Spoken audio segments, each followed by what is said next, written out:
एक गांव में एक आदमी रहता था जो बहुत बूढ़ा हो चुका था, जिस वजह से उसे कम दिखाई देता था और बहुत कमजोर हो गया था।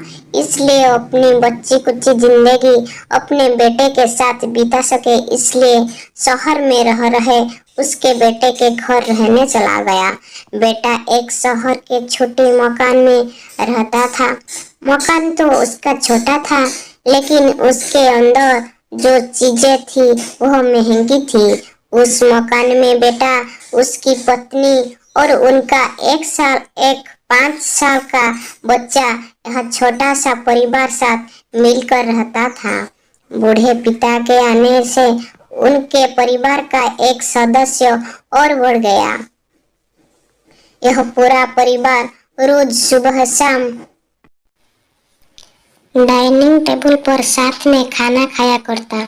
बूढ़ा पिता अपनी कमजोरी के चलने हमेशा खाने के चीज नीचे गिरता रहता और कई बार कांच के बर्तन भी टूट जाया करते थे। कुछ दिनों तक दो बहू और बेटों ने यह सब सहन किया, लेकिन बाद में वे दोनों बूढ़े को ऐसी हरकतों से चिढ़ने लगे। एक दिन बेटे ने कहा कि ऐसा कब तक चलेगा, हमें कुछ करना पड़ेगा। उसकी पत्नी भी इस बातों से सहमत हुई। अगले दिन बेटा कहा से एक पुराना मेज लेकर आया और घर के एक कोनों में उसे लगा दिया और अपने पिताजी से कहा कि आप यहीं पर बैठकर खाना खा लिया कीजिएगा। उन्होंने एक लकड़ी के बर्तन भी बनवाया जिसमें वो अपने बूढ़े बाप को खाना देने लगे। अपने कांच के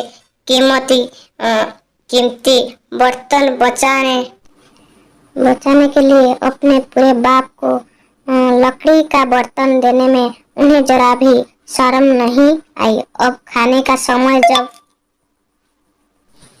जब होता तो बूढ़ा बाप एक कोने में बैठकर खाता और बाकी का परिवार डाइनिंग टेबल पर खाना खाया करता।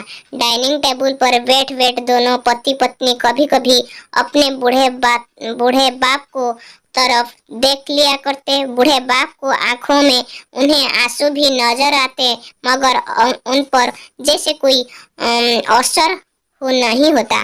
बूढ़े बाप का पिता भी यह नजर हमेशा देखता और वह अपने में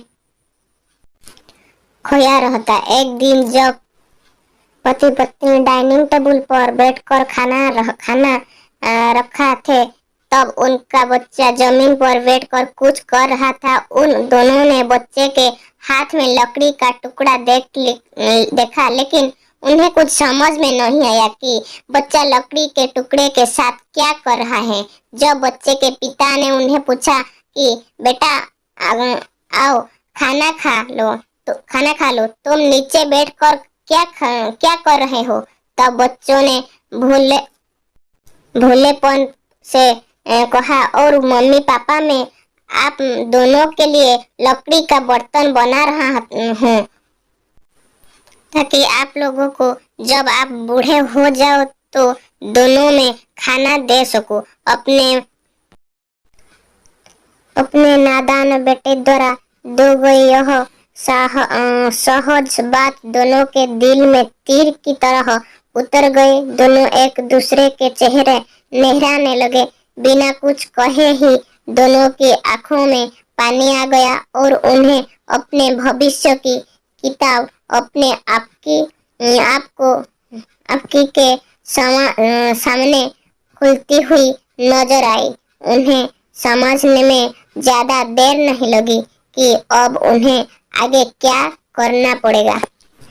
अगले दिन कमरे के कोने से वह पुराना मेज हट गया और अब बूढ़ा पिता और बाकी का परिवार साथ में मिलकर फिर से खाना खाने लगे। बूढ़े की कमजोरी के वजह से हो रहे गलतियों भी अब किसी को नहीं चिढ़ाती थी। दोस्तों, यह कहानी हमें बताती है हर वह पत्ता जो आज हरा है वह कल सूखेगा और डाली से नीचे भी गिरेगा। इसलिए हमें अपने बड़े बूढ़े का हमेशा ख्याल रखना चाहिए और हमें हमारे माता पिता और बुजुर्ग के साथ वैसा ही व्यवहार करना चाहिए जैसा हम चाहते हैं कि हमारे बूढ़े होने के बाद हमारे बच्चे हमारे साथ करें। दोस्तों, आपकी यह स्टोरी कैसे लगी कमेंट करके जरूर बताएगा।